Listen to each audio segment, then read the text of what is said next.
Hi folks, I got a really cool story to share with everybody. I think you'll enjoy it.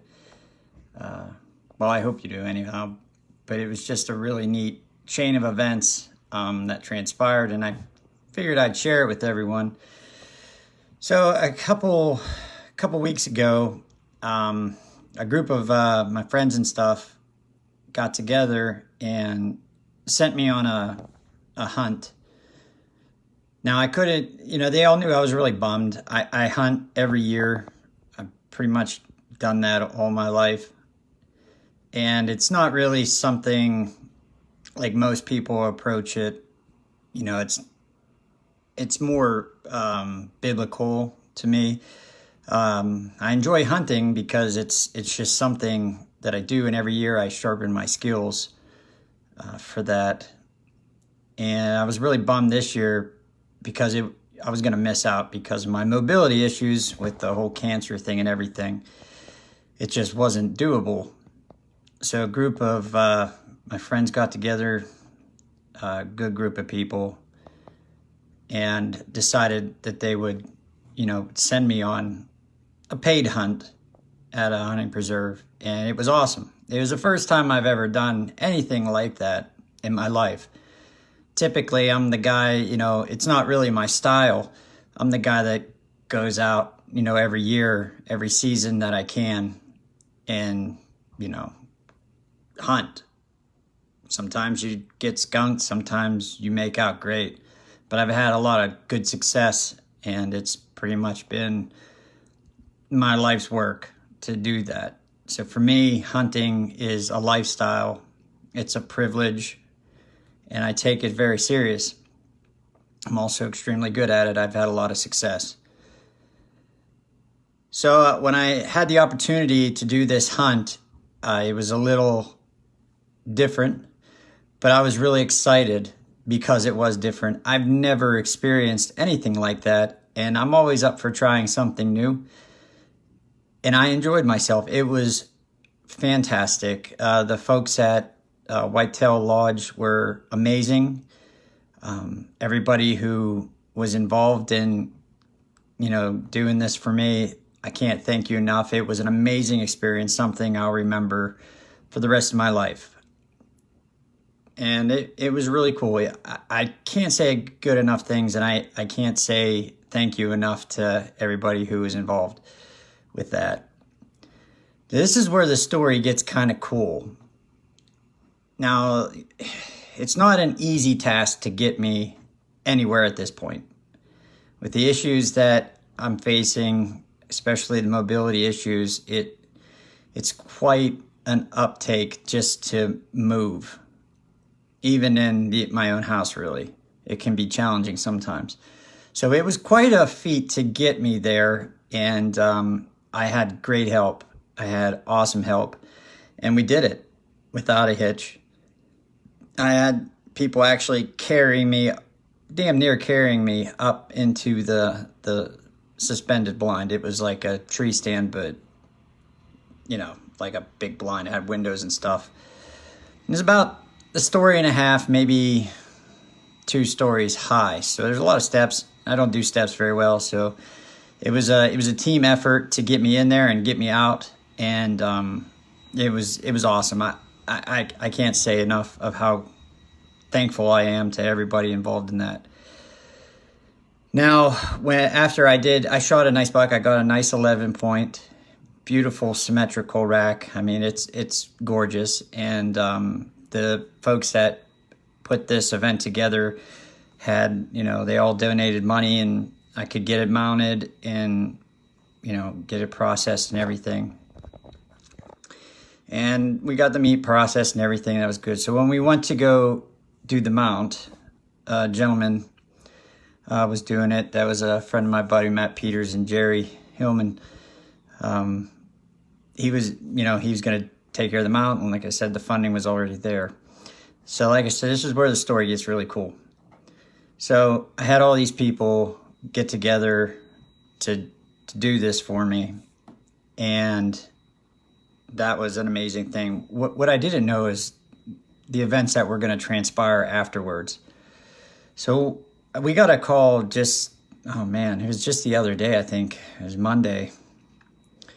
Got a call and said that the mount was done. Now, that was really quick. Typically, they take, a couple months. There's a lot that goes into taxidermy and things of that nature, and it's an art form. So when I got the call that it was completed already, I was extremely surprised. Extremely, because I thought it was going to take a while. And we had to go pick it up.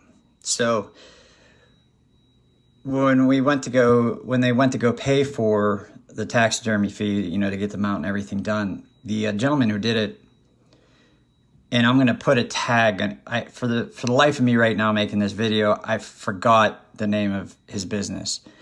And I'm going to put a comment down in there after this video, after I go and take a look at the name, because it's kind of challenging to spell, but I don't want to mess it up. But the gentleman refused to take payment, which kind of threw us all for a loop, because we're like, why would you not, get paid for your efforts? And we come to find out that this gentleman didn't want to take payment because, he wanted to do something nice, for the cause. But there was also another reason. And he also put my mount ahead of a lot of folks. He just felt that it was something he needed to do, which leads into the other main reason why I didn't accept payment. And that is because his wife was recently diagnosed with leukemia. And he just felt that it was something that he had to do, to help me out. That was an amazing thing to do. So, I'm all about paying things forward. And I think today, especially today, we need more stories and stuff, with positive outlooks, because there's a lot out there that's just negative, and that's just the way the world turns. So I had a really awesome opportunity to pay it forward that quickly, which doesn't really come around that often. It's a unique timeline that you can actually receive such charitable things like that and then immediately turn and pay it forward. So we seized the opportunity. So I discussed it with a lot of the folks that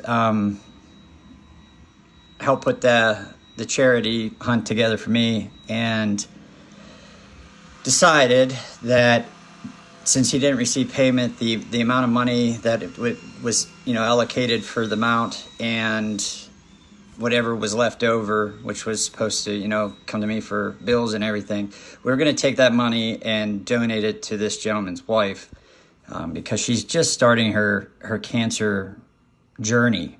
And that's, right now is probably the most crucial time, looking back on mine, which is 10 years, but it's the most crucial time to get your ducks in a row, because it's going to help you in the long run.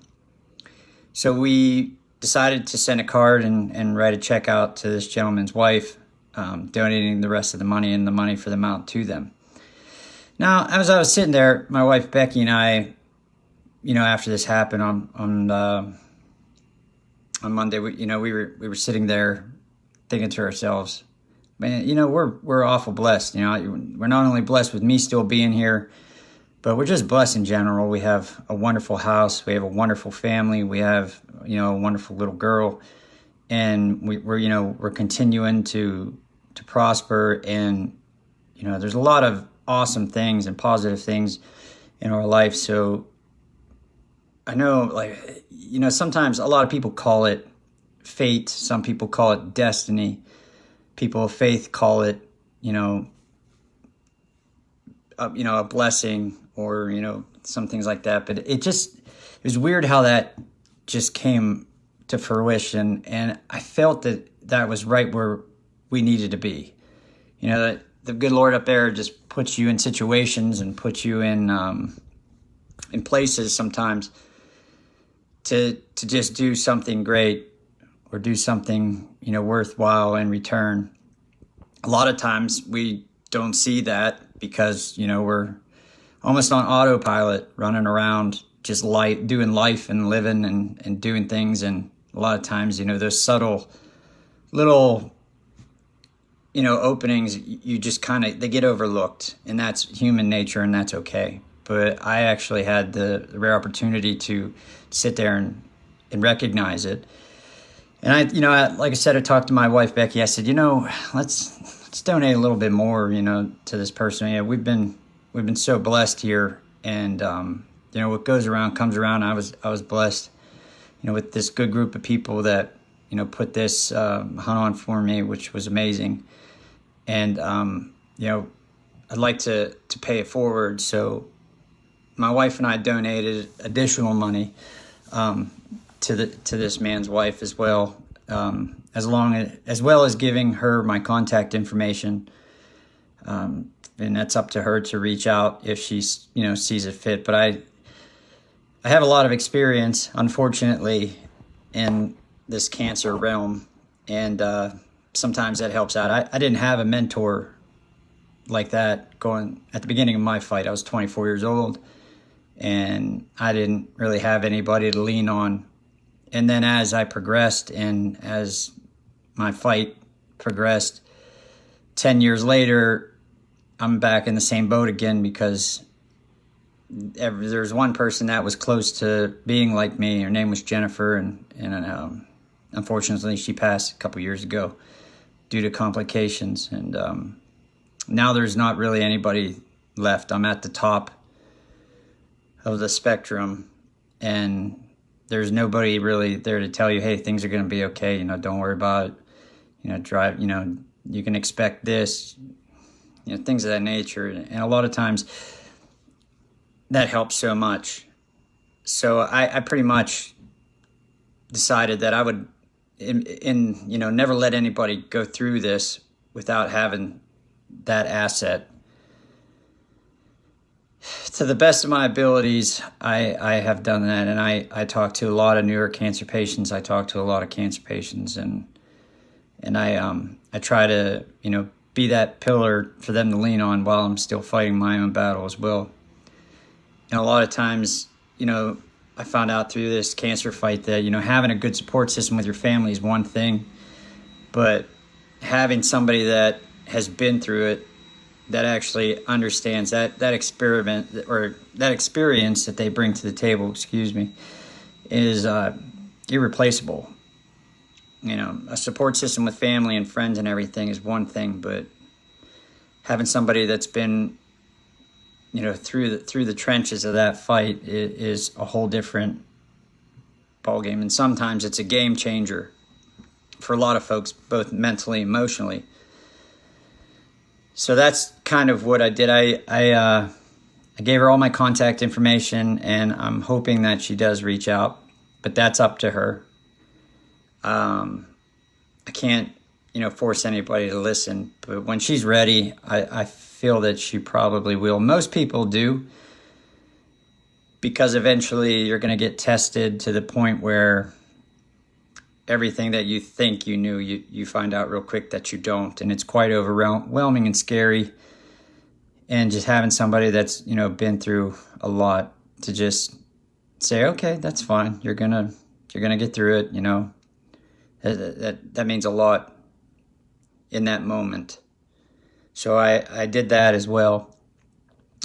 And I also encouraged a couple other cancer survivors that I know to do the same and reach out. The cancers, it's quite a unique fraternity to join, and if you make it, it's something that changes you forever. So, pulling all that experience and information and different ways of doing things and applying it to your struggle and your fight is something that I highly encourage, because that sets you up for the most success. So we're saying that basically, we donated money, and that helps for some aspects. But I donated my experience and my time as well. And you can't put a price on that. Trust me, I've done this a lot, and I still continue to do it. So I basically went all in on this individual, and I hope that she does reach out. I think it'll be good for her. It's also good for me to talk about it. So it was a really cool thing how that transpired, through a charitable thing from my friends and stuff. Maybe I don't really know how to explain it, but I was just right where I needed to be. And my wife and I both recognized that, and we capitalized on it the best we could. It's just weird how, the big man upstairs, he opens up doors and closes them, but sometimes he places you right where you're supposed to be at the exact time that you're supposed to be there. And it is just really neat to be able to recognize that and, just basically do what I was told, do my thing and help somebody else out. So the gentleman was very appreciative. I haven't met this woman yet. I have a name and an address on a piece of paper. That's about as far as I made it. But I just wish her all the luck, and I think that she's going to do great. So that was pretty much the cool thing that happened here. It was really neat. It was an awesome experience, both during the event and the events that transpired afterwards. And I felt like I just wanted to share that with everybody, because it's a good story. It's a good story in a mess of all this crap that's going on, and I think it's something that we need to get back to. There are people out there. I'm not going to say I'm a good person, but I try to be, and just to be able to have an opportunity to do that was awesome, and I hope it helps out. So other than that, that's pretty much that was on the on that event. Where am I at in the fight? Because I haven't done one of these videos in a while. I'm taking that crazy drug that I've done my videos on in the past. We're actually going to manipulate a little bit more and ramp up the dosage, which is a horrible idea. I did go on the record saying that, but we're going to give it a shot. I'm getting some mobility back, so the drug is actually going, which is a huge surprise. It's going into that area because there's not a lot of data at all that it does when taken orally, and it actually is helping my nerve issues in my legs, and I'm walking around with a cane now. Started the day after Christmas.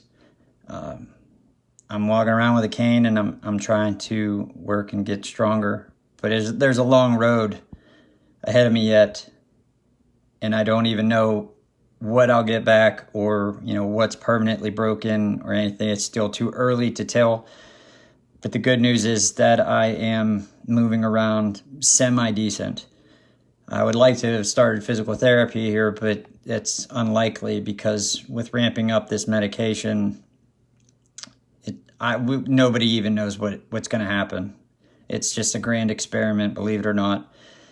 I'm a little nervous about it, but we're using this medication, in a very unorthodox manner. And, there's a lot of goofy things that can happen from that.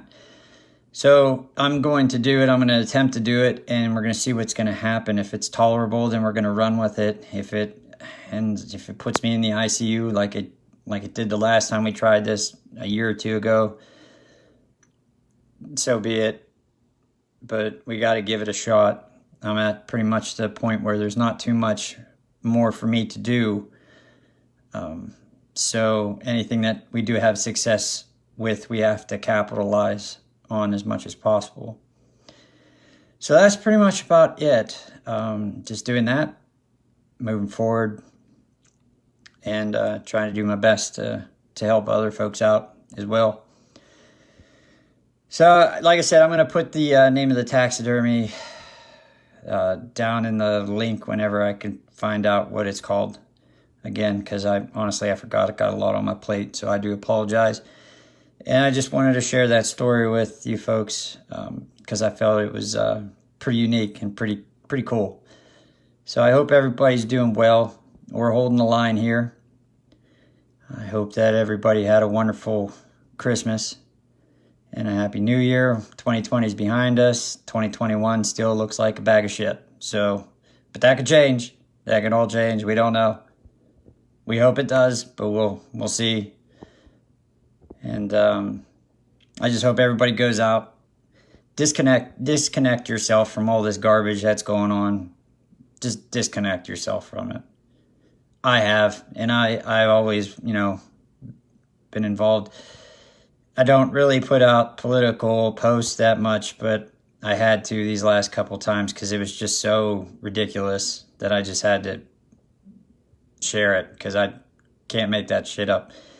But I'm disconnecting myself from that stuff, and I'm moving on, you know, with my life. There's more important issues in my life that take precedence over that kind of drama, so that's what I'm doing. And I think everybody else should kind of do the same. Just go about your business and do your thing. There's cooler things out there. There's more inspirational things out there that's going on and happening all around us. There's no point of getting caught up on all that drama. I would just move forward with all the good stuff. So yeah, and remember to do something fun. Do something fun. It's still hard to do things, I understand, but do something fun. You know, that's what life's all about. So I don't know when I'll talk to you folks next. Hopefully it'll be soon with some good news. But until then, you know, be careful, be safe. It's good talking to you.